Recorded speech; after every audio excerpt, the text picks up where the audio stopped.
Hello everyone, welcome to my channel अप्सरिका दिया।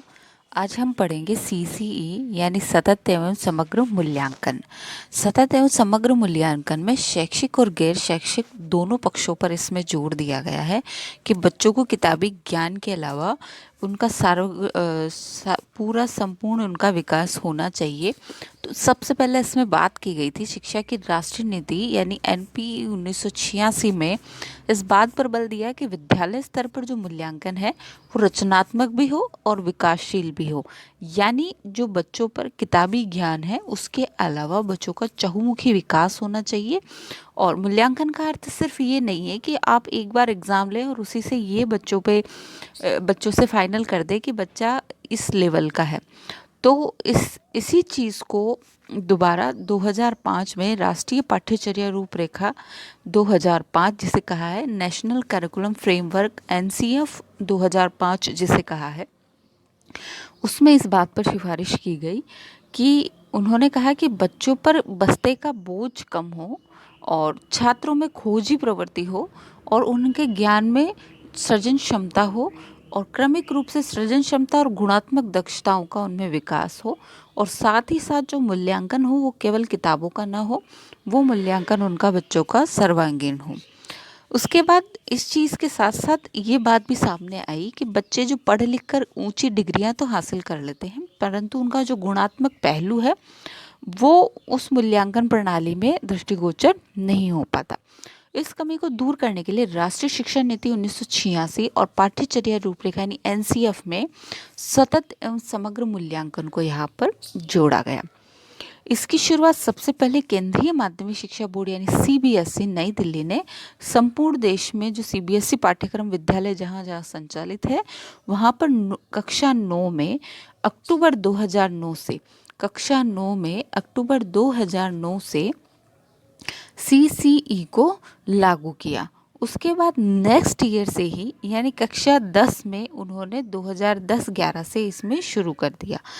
यहाँ पर सीसीई को लागू करने वाला 1-2 साल में संपूर्ण देश में सारे विद्यालयों में लागू करने वाला केंद्रीय माध्यमिक शिक्षा बोर्ड ऐसा पहला बोर्ड बना। सतत एवं व्यापक मूल्यांकन का आशय विद्यालय के विद्यालय आधारित मूल्यांकन की उस प्रणाली से है जिसमें विद्यार्थियों के विकास के सभी पहलुओं पर ध्यान दिया जाए, केवल शैक्षिक ही नहीं गैर शैक्षिक पहलुओं पर भी बच्चों के ध्यान दिया जाए।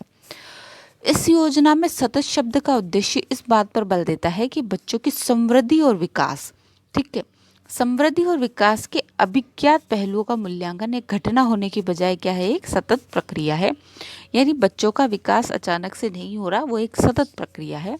और अध्यापन जो है वो शिक्षा प्राप्ति की संपूर्ण प्रक्रिया के अंदर निर्मित है। यानी अध्यापन सिर्फ एक एग्जाम नहीं है और ये संपूर्ण प्रक्रिया में निर्देशित होता है। शैक्षिक सत्र की समूची अवधि में ये फैला रहता है। तो ये एक सतत का मतलब ये था कि बच्चे को जो क्या है आप एक बार या अचानक से स्टडी नहीं करवा सकते, साल भर ये प्रोसेस चलता है। व्यापक का अर्थ हुआ यहाँ पर, व्यापक का अर्थ हो गया कि बच्चे में सिर्फ समृद्धि और विकास में शैक्षिक और सहशैक्षिक दोनों क्षेत्रों को समाहित किया गया है। सतत का मतलब यहाँ पर लगातार है, यानी साल भर होने वाली पूरी प्रक्रिया है। और व्यापक में दोनों क्षेत्र आएंगे, शैक्षिक और गैर शैक्षिक दोनों यहाँ पर व्यापक में आएंगे। अब यहाँ पर बच्चों की उपलब्धियों को आंकने के लिए कुछ यहाँ पर उद्देश्य दिए हैं, जिसमें पहला है ज्ञान, अवबोध, अनुप्रयोग। यानी बच्चे को पहले ज्ञान हो, उस ज्ञान की उसे समझ हो और उस समझ को वो अपने दैनिक जीवन में अप्लाई कर सके और फिर उसका वो विश्लेषण कर सके। उसके बाद उसका मूल्यांकन हो और उसने जो सीखा उससे उस किसी नई चीज़ का वो सृजन कर सके। इस प्रकार ये जो योजना है ये एक पाठ्यचर्या संबंधी पहल है जिसमें परीक्षण के स्थान पर संपूर्ण शिक्षा प्राप्ति पर जोर दिया गया है।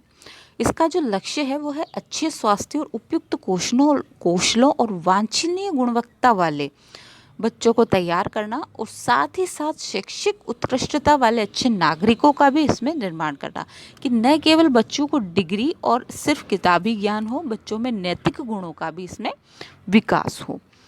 व्यापक मूल्यांकन यानी कम्प्रहेंसिव इवोल्यूशन का मतलब ही यही है कि बच्चे में समग्र रूप से उसका मूल्यांकन किया जाए बच्चों का, उसकी चाहे फिर वो उसकी उपलब्धियां हो या फिर उसकी कमियां हो, दोनों ही चीज़ों का शिक्षक को ज्ञान होना चाहिए।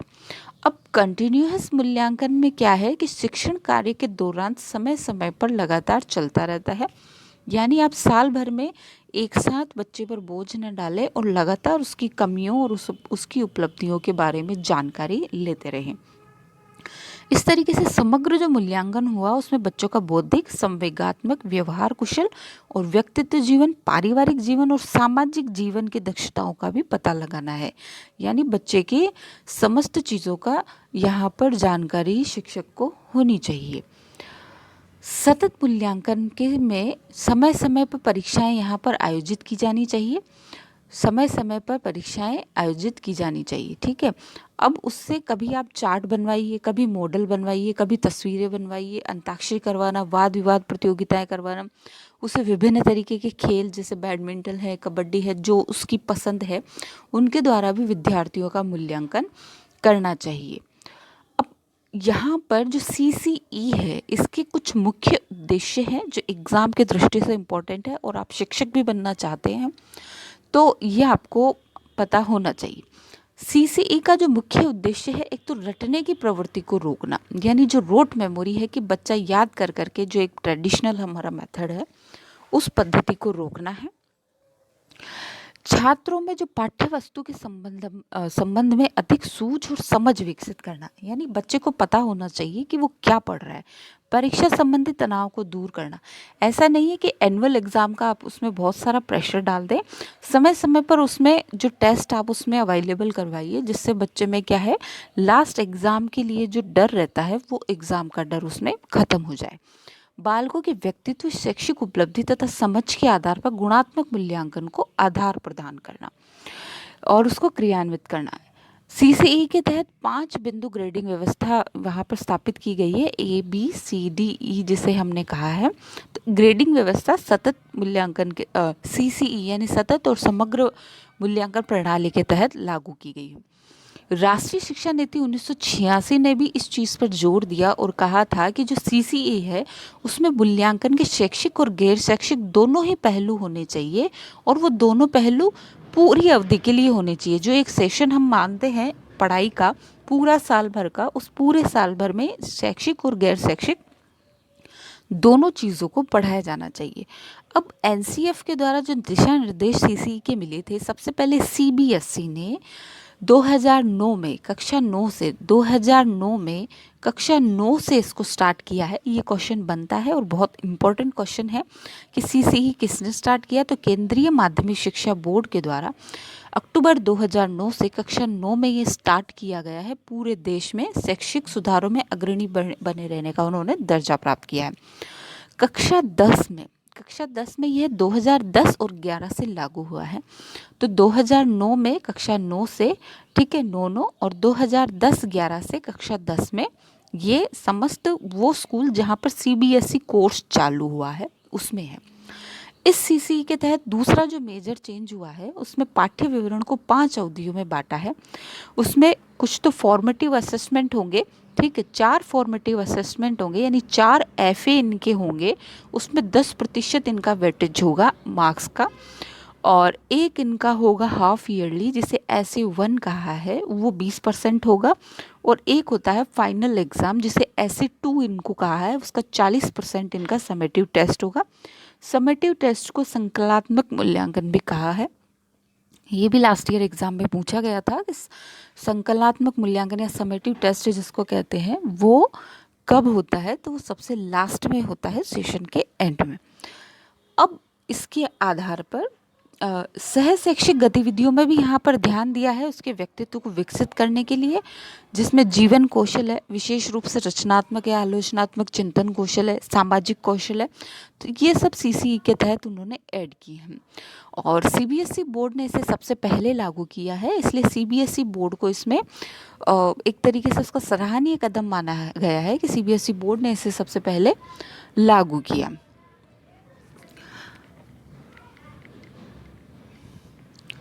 विद्यालय के स्तर पर मूल्यांकन का एक मुख्य लक्ष्य शिक्षार्थियों को शैक्षिक क्षेत्र में उपलब्धियों का सुधार करके साथ ही साथ जीवन के वृहद प्रसंग और बहुत सारे उसके जीवन कौशलों का भी विकास करना है। राष्ट्रीय शिक्षा नीति 1986 में सतत एवं समग्र मूल्यांकन प्रणाली के यहाँ पर कुछ उद्देश्य दिए गए हैं। सबसे पहले जो उद्देश्य में है कि विद्यार्थियों में रटने की प्रवृत्ति को रोकना है, यानी रोट मेमोरी जो है कि बच्चा रट रट ये चीज़ें याद करता है। सबसे पहले इस चीज़ को यहाँ पर एजुकेशन से हटाना है। छात्रों में पाठ्य वस्तु के संदर्भ में अधिक सूझ और समझ विकसित हो सके, यानी बच्चा क्या पढ़ रहा है ये उसे पता होना चाहिए, उसे समझ में आना चाहिए। छात्रों में परीक्षा के संबंधित तनाव को दूर करना। साल भर आप लगातार अगर परीक्षाएं लेते हैं तो लास्ट जो फाइनल एग्ज़ाम है उसके लिए बच्चे में जो तनाव होता है उस तनाव को यहाँ पर दूर करने की बात की गई है। 5 बिंदु ग्रेडिंग व्यवस्था को यहाँ पर लागू किया गया है। ABCDE ग्रेड यहाँ पर इसमें लागू किए गए हैं। राष्ट्रीय शिक्षा नीति 1986 के तहत सतत और व्यापक मूल्यांकन, जिसमें मूल्यांकन के शैक्षिक और गैर शैक्षिक दोनों पहलुओं को शामिल किया है और ये दोनों ही पहलुओं का मूल्यांकन साल भर की अवधि में होगा। NCF के द्वारा जो दिशा निर्देश लागू किए गए हैं उसको CBSE ने 2009 अक्टूबर 2009 से क्लास 9 में यहाँ पर स्टार्ट किया है और 2010-11 से उन्होंने कक्षा 10 में भी ये चीज़ शुरू कर दी है, CCE को लागू किया है।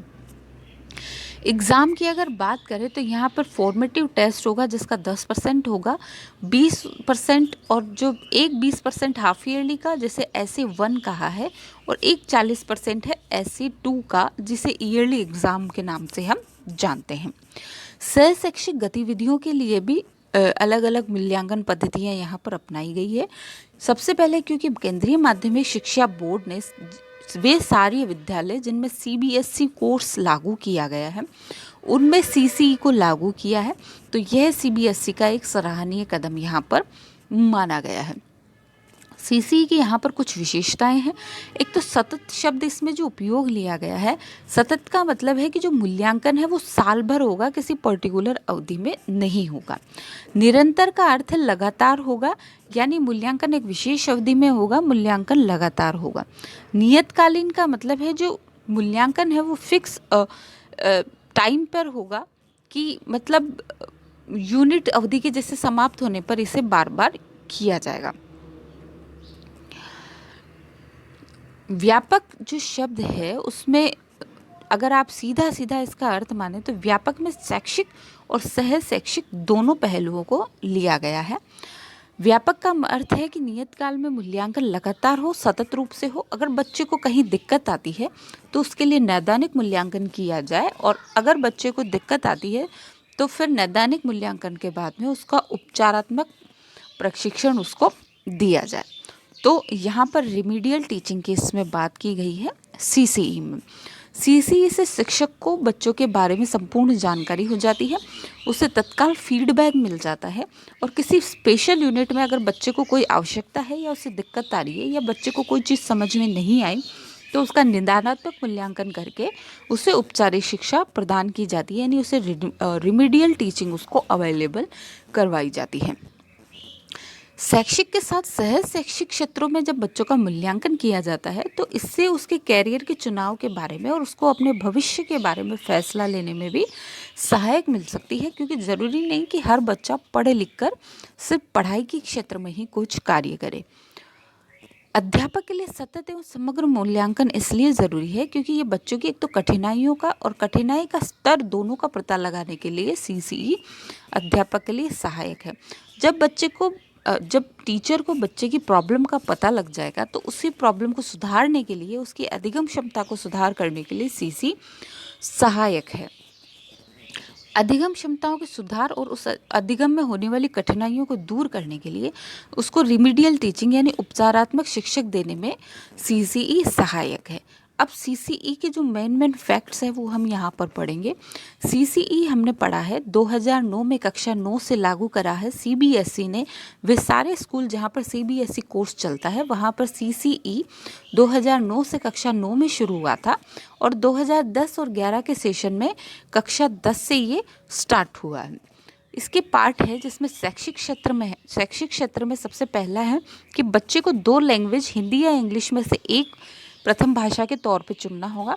वे बच्चे जो हिंदी भाषी हैं वो प्रथम भाषा के तौर पे इंग्लिश को चुनेंगे, और वे बच्चे जो अन्य भाषी है वो प्रथम भाषा के तौर पे हिंदी को चुनेंगे। इसके अलावा गणित, विज्ञान और सामाजिक विज्ञान यहाँ पर इनमें सब्जेक्ट चलाए जाएंगे। फिर इसके बाद है टर्म टेस्ट की बात है। तो यहाँ पर फर्स्ट टर्म और सेकंड टर्म 2 पार्ट में पूरे शैक्षणिक सत्र को बांटा गया है। फर्स्ट टर्म में 2 तो FA1 FA2 होंगे, यानी 2 जिसे हम मासिक टेस्ट कहते थे वो होंगे, और एक होगा SA1 जिसे हम हाफ ईयरली के नाम से जानते हैं। इन दोनों का चारों का जो फर्स्ट टर्म का टोटल होगा वो होगा 40%। फर्स्ट टर्म यानी हाफ ईयरली तक के मार्क्स 40% में लिए जाएंगे। सेकेंड टर्म में होंगे FA3 FA4 यानी तृतीय टेस्ट और चतुर्थ टेस्ट जिसको हम कहते थे, और SA2 होगा, इसका 40% होगा SA2 का, जिसे हम कहेंगे वार्षिक परीक्षा। ठीक है। FA का मतलब होता है फॉर्मेटिव असेसमेंट यानी विद्यालय स्तर का आंतरिक मूल्यांकन। यह पढ़ाई के साथ साथ चलता है। ठीक है। और ये इस बात को पता लगाने की कोशिश, फॉर्मेटिव असेसमेंट का मतलब होता है कि बच्चे को जो टीचर ने पढ़ाया है, बच्चे को कितना समझ में आया है, उसमें कितना सुधार की ज़रूरत है, बच्चे को कितना और पढ़ाना है, इन सब की जानकारी हमें FA से मिलती है। ऐसे का मतलब होता है समेटिव असेसमेंट। ये प्रश्न पत्र जो है बोर्ड के द्वारा करेंगे, और इनका मूल्यांकन भी स्कूल या बोर्ड के स्तर पे किया जाता है। और समेटिव असेसमेंट का मतलब होता है कि जो कुछ भी आपने पढ़ाया उसका रिजल्ट क्या रहा, तो ये परिणात्मक है और ये सुधारात्मक है। क्लियर। इसके बाद है पार्ट 1A में जो है विषयों के सफल होने के लिए छात्रों को D ग्रेड ज़रूरी है, यानी हिंदी इंग्लिश लैंग्वेजेस जो है और एक्स्ट्रा जो उसने सब्जेक्ट लिया है उसमें उसको D ग्रेड लाना ज़रूरी है मिनिमम। E1 E2 ग्रेड अगर आती है तो उसे अगर टीचर चाहे तो प्रमोट कर सकता है। इसके बाद जो सब्जेक्ट्स हैं, हिंदी आपने जो सब्जेक्ट लिए हैं जिसमें मैथ्स और साइंस और आपका एक जो बड़ी उच्च प्राथमिक स्तर पे EVS जिसे पर्यावरण अध्ययन कहा है, उसमें न्यूनतम ग्रेड B जरूरी है। कौन सी ग्रेड ज़रूरी है उसमें? न्यूनतम B ग्रेड आना उनको ज़रूरी है। अब ये जो हमने पढ़ा था वो था शैक्षणिक। अब हम पढ़ेंगे सह शैक्षणिक यानी को स्कॉलस्टिक एरिया। इसमें जीवन कौशल आता है, चिंतन कौशल आता है, सामाजिक कौशल आता है और संवेगात्मक कौशल आता है। ये चारों कौशल आपको पता होने चाहिए क्योंकि एग्जाम में मल्टीपल चॉइस में चारों क्वेश्चन ही सह शैक्षिक क्षेत्र के बारे में पूछे जाते हैं। जीवन कौशल जीवन के बारे में, चिंतन कौशल जैसे वो सोचता है, समस्याओं का समाधान करता है, बच्चे की निर्णय क्षमता, विवेचन क्षमता, सृजन क्षमता, ये सब चिंतन कौशल में आते हैं। सामाजिक कौशल बच्चों का दूसरों के साथ संबंध कैसा है, दूसरों के साथ वो किस तरीके से बातचीत करता है, दूसरों के बीच में वो कैसा अनुभव करता है। संवेगात्मक कौशल आता है बच्चे के संवेग और तनाव के बारे में कि बच्चा कैसा व्यवहार करता है। दूसरा पार्ट है इसका अभिवृत्ति और मूल्य, कि शिक्षक, सहपाठी, विद्यालय कार्यक्रम, पर्यावरण, मूल्य प्रणाली, इन सब में बच्चे की कितनी सहभागितारी है, वो सब इसके एप्टीट्यूड और वैल्यूज़ में काउंट होता है। पार्ट 3 जो CCE का है वो है सह शैक्षिक गतिविधियों के बारे में है। पार्ट 3 यहाँ पर बच्चों से साहित्यिक एवं सृजनात्मक कौशल जैसे उनमें वाद विवाद, भाषण, सृजनात्मक लेखन, कविता पाठ, पोस्टर निर्माण, नारा लेखन, ये सब लिटरेचर एंड क्रिएटिव स्किल्स में आता है। दूसरा आएगा साइंटिफिक और ICT कौशल यानी विज्ञान क्लब, प्रोजेक्ट, गणित क्लब, विज्ञान क्विज, ये सब किस में आएंगे? साइंटिफिक और ICT कौशल में। तीसरा है दृश्य एवं प्रदर्शनकारी कलाएं यानी विजुअल और परफॉर्मिंग आर्ट, जिसमें वोकल और इंस्ट्रूमेंटल जैसे वो डांस करे या कुछ गाना गाए या मूर्ति कला और कठपुतली का निर्माण करे, तो ये सब चीज़ें किस में आएगी? दृश्य और प्रदर्शनकारी कलाओं में। चौथा पार्ट है इसका संगठनात्मक और नेतृत्व कौशल, यानी इको क्लब में वो पार्टिसिपेट करे, हेल्थ क्लब ज्वाइन करे, आरोग्य क्लब, आपदा प्रबंधन क्लब, इसमें सब में बच्चा क्या करे? पार्टिसिपेट करे। सह शैक्षिक क्षेत्रों का जो यहाँ पर है पार्ट, उसमें है शारीरिक एवं स्वास्थ्य शिक्षा जिसमें खेल है, स्काउट गाइड, जिम्नास्टिक, प्राथमिक शिक्षा, कार्य शिक्षा, NCC है, तैरना है, योगा है या फिर गार्डनिंग है। इनमें से किसी एक में या दो में यहाँ पर इनका मूल्यांकन किया जाएगा, यानी बच्चों को इनमें से किसी 2 में यहाँ पर पार्टिसिपेट करवाना करवाया जाना अनिवार्य है। अब ओवरऑल परफॉर्मेंस की बात करें तो यहाँ ग्रेडिंग पॉइंट्स यहाँ पर है। तो अगर किसी बच्चे का 30 से 42 के बीच में ग्रेड आता है तो उसे 2 अगले उसमें अपग्रेड किया जा सकता है। और 17 से 29 अगर बच्चे के यहाँ पर मार्क्स आते हैं तो ग्रेड पॉइंट्स अगर आते हैं तो उसमें किसी एक सब्जेक्ट में बच्चे को अपग्रेड किया जा सकता है। अगर 16 से कम उसके ग्रेडिंग पॉइंट है तो बच्चे को किसी भी उसमें अपग्रेड नहीं किया जा सकता, जिसे हम कह सकते हैं कि पहले हमें जो बोनस अंक मिलते थे या फिर जिसे सप्लीमेंट्री एग्ज़ाम्स के तौर पर हम ले सकते हैं। इसके बाद जो प्राइवेट स्टूडेंट है उन्हें सहज शैक्षिक गतिविधियों से मुक्त रखा गया है, उनके सिंपल एग्ज़ाम्स होते हैं। अब सबसे इम्पॉर्टेंट है यहाँ पर ग्रेडिंग सिस्टम। अब ग्रेडिंग सिस्टम में मैक्सिमम एक क्वेश्चन आपका बनता ही है। तो ग्रेडिंग सिस्टम 2 तरीके की है। जो स्कॉलस्टिक एरिया है यानी शैक्षिक क्षेत्र है उसमें ग्रेडिंग सिस्टम 9 बिंदु प्रणाली का है, यानी 9 पॉइंट स्केल्स यहाँ पर डिवाइड है। उसमें 91 से 100 जो है वो A1 ग्रेड का है, इसके ग्रेड पॉइंट 10 दिए जाएंगे। 81 से 90 अगर मार्क्स रेंज आती है तो A2 ग्रेड दी जाएगी और 9 ग्रेड इसको प्रदान होगी। 70 से 80 के बीच में B1 ग्रेड देकर 8 पॉइंट इसे दिए जाएंगे। 60 से 70 के बीच में B2 ग्रेड देकर 7 पॉइंट इसे दिए जाएंगे। 51 से 60 के बीच में C1 इसे देकर 6 पॉइंट इसे दिए जाएंगे। और 40 से 50 के बीच में C2 ग्रेड है उसे 5 पॉइंट दिए जाएंगे। यहाँ तक आपको ग्रेडिंग याद करने में कोई दिक्कत नहीं है। 10-10 यहाँ पर डाउनली कम होता जा रहा है। A1 A2 B1 B2 C1 C2 8 9 7 6 5, यहाँ तक हमें कोई याद कर रखने की ज़रूरत नहीं है। इसके बाद है 33 से 40, जिसे हम कहते थे 33% या 33 मार्क्स लाना यहाँ पर पास होने के लिए ज़रूरी है, जिसे डी ग्रेड कहा है और 4 ग्रेड पॉइंट्स यहाँ पर दिए जाएंगे। 21 से 32 में E1 ग्रेड आती है और 20 से कम पे E2 ग्रेड आती है। यहाँ ग्रेडिंग पॉइंट नहीं दिए जाएंगे, इसे अपग्रेड किया जाता है यदि बच्चे का शैक्षणिक स्तर अच्छा है तो। सहज शैक्षणिक यानी यहाँ पर कोस्ट स्कॉलस्टिक सिस्टम में 5 बिंदु प्रणाली की बात की है। A+ जैसे मोस्ट इंडिकेटर कहा है 5 पॉइंट उसे ग्रेडिंग के दिए जाएंगे। A में मैनी इंडिकेटर जहाँ 4 पॉइंट दिए हैं। B+ में सम इंडिकेटर्स हैं जहाँ 3 पॉइंट्स दिए हैं। B में फ्यू इंडिकेटर पे 2 पॉइंट्स इसे दिए हैं और C पर वेरी फ्यू इंडिकेटर पे 1 दिए हैं। तो इस ग्रेडिंग सिस्टम को भी आपको याद रखने की ज़रूरत नहीं है। A+A B+B और C इसमें दिया है। 5 4 3 2 1 पे यहाँ पर 5 पॉइंट ग्रेडिंग सिस्टम में दिया है। लास्ट इसके साथ में है यहाँ पर जो बी पार्ट जो था, जिसमें हमने कहा था कि इसे वाद विवाद या कंपटीशन या डांस क्लासेस इस तरह के जो कंपटीशन कराए जाते हैं उसमें इसको 3 जो पॉइंट स्केल दिया है ग्रेडिंग का, उसमें है A+A और B, यानी 3 2 1 यहाँ पर ग्रेडिंग सिस्टम इन्होंने रखा है।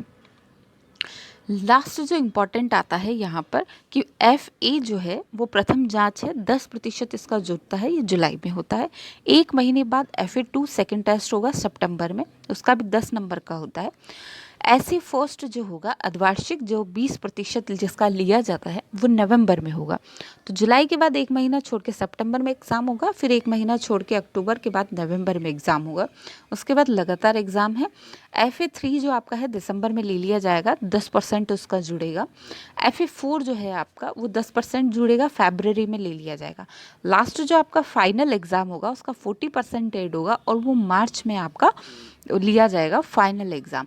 तो इस तरीके से यहाँ पर हमारा मूल्यांकन की व्यवस्था की गई है, जिसमें FA2 फॉर्मेटिव असेसमेंट है और SA जो है वो सबमेटिव असेसमेंट है। फॉर्मेटिव असेसमेंट जो साल भर चलने वाली प्रक्रिया है और SA जो है वो संकलात्मक यानी साल के अंत में लेने वाला एग्ज़ाम है। तो इसके साथ ही हमारे जो एग्ज़ाम का सिस्टम है यहाँ पर ख़त्म हुआ।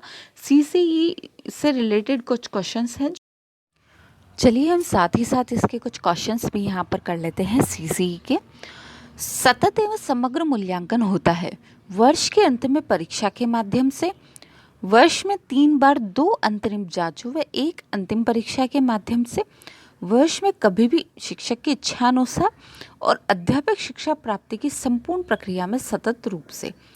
तो यहाँ पर ये 2 चीज़ें तो सिरे से गलत है। और जो सतत एवं समग्र मूल्यांकन की बात हुई है वो संपूर्ण जो अवधि है एक उसके अंदर लगातार होने वाला एक मूल्यांकन है। तो अध्यापक शिक्षा प्राप्ति की संपूर्ण प्रक्रिया में सतत रूप से होने वाला मूल्यांकन ही आपका CCE है। अध्यापक शिक्षण प्रक्रिया के दौरान सतत व सुनियोजित आकलन व नियमित प्रगति रिपोर्ट जो है वो शिक्षार्थियों को उनके काम की प्रतिपुष्टि देते हैं, अभिभावकों को उनके बच्चों के अधिगम की गुणवत्ता व उनके विकास की तथ्यपरक जानकारी प्रदान करते हैं।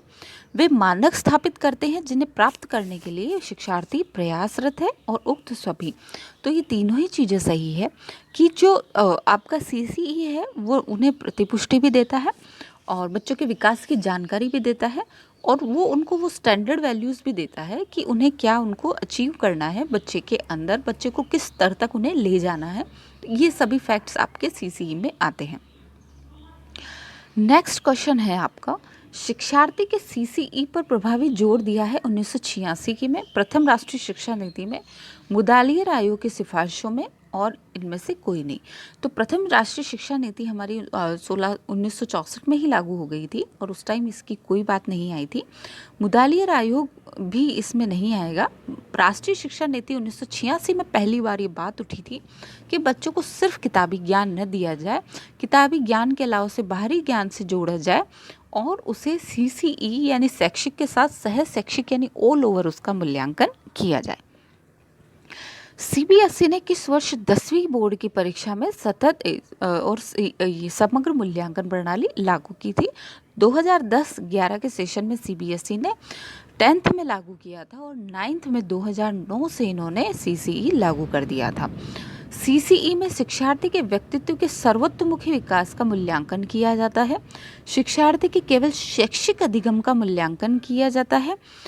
केवल छात्र की शैक्षणिक गतिविधियों में उपलब्धियों का मूल्यांकन किया जाता है, उपयुक्त में से कोई नहीं।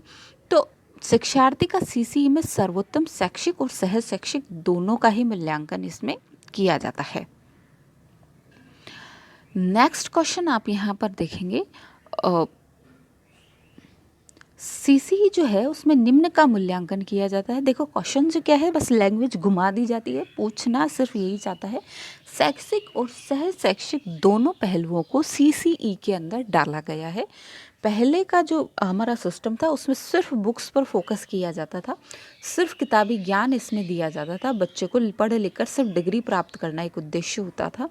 मगर उसके बाद में ज़रूरी नहीं कि हर बच्चा पढ़ने में होशियार हो, इसलिए CCE के तहत शैक्षिक के साथ सह शैक्षिक क्षेत्र भी डाले गए हैं कि कई बच्चे खिलाड़ी भी बन जाते हैं, कई बच्चे कुछ और क्षेत्र में अपना नाम कमा लेते हैं। तो CCE में मूल्यांकन किया जाता है शिक्षार्थी के शैक्षिक उपलब्धियों का सतत रूप से, शारीरिक शिक्षा और योग कौशल का आधारित परीक्षणों किया जाता है, छात्र के स्वास्थ्य से जुड़े पक्षों का सतत एवं व्यापक गुणात्मक किया जाता है। उक्त सभी पक्षों का CCE में मूल्यांकन किया जाता है। तो इसमें आपका ये 4th ऑप्शन सही है।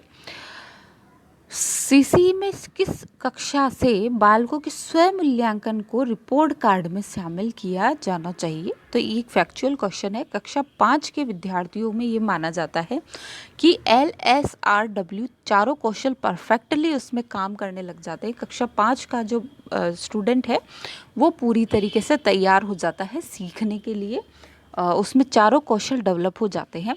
इसलिए कक्षा 5 के विद्यार्थी को स्वयं मूल्यांकन का रिपोर्ट कार्ड कक्षा 5 के विद्यार्थी का शामिल कर लिया जाता है। किस देश के किस बोर्ड ने 9th और 10th में CCE लागू किया? तो CBSE ने 9th 10th में सबसे पहले CCE लागू किया।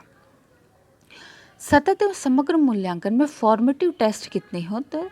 तो FA1, FA2, FA3, FA4 4 तो फॉर्मेटिव टेस्ट होते हैं और SA1 और SA2 2 समेटिव टेस्ट होते हैं। CCE में A1 ग्रेड किसको मिलती है? A1 91 से 100 का था। A2 जो था, A2 हमारा 80 से 90 के बीच वाली रेंज थी। A3 वाली A3 नहीं, अब B1 आएगा। B1 वाली जो रेंज थी वो 70 से 80 के बीच थी। B2 जो ग्रेडिंग हमको मिल रही थी वो 60 से 70 के बीच में। फिर थी C1 50 से 60, फिर C2 थी 40 से 50, उसके बाद में मिनिमम पासिंग परसेंट जो डी ग्रेड थी वो 33% वाली थी, 33 से 40%। डी ग्रेडिंग हमें ज़रूरी थी। CCE में द्वितीय समेटिव टेस्ट कब किया जाता है? तो मैंने कहा था द्वितीय समेटिव टेस्ट यानी SA2 इसने यहाँ पर पूछा है कि एनुअल एग्ज़ाम कब होता है, तो एनुअल एग्ज़ाम हमारे होते हैं मार्च में। CCE में कुल कितने समेटिव असेसमेंट होते हैं? 2 समेटिव असेसमेंट यहाँ पर होते हैं। तो ये इस चैप्टर से रिलेटेड कुछ क्वेश्चंस थे जो आपके कंसेप्ट क्लियर करने के काम आए। ये बहुत ही इम्पॉर्टेंट चैप्टर है और इससे डेफिनेट 2 से 3 क्वेश्चन एग्ज़ाम में पूछे जाते हैं और मैंने अपनी बेहतरीन कोशिश करी है आपको समझाने के लिए। और जितना आप और भी कहीं अगर जितने आप इसके MCQs सॉल्व करेंगे, क्योंकि फैक्ट इसमें कुछ फिक्स हैं, तो जितना हो सके आप इसके MCQs सॉल्व करने की कोशिश कीजिए, क्योंकि MCQs क्या है, इसके कंसेप्ट आपके क्लियर करेंगे। तो इस चैप्टर में बस इतना ही। धन्यवाद।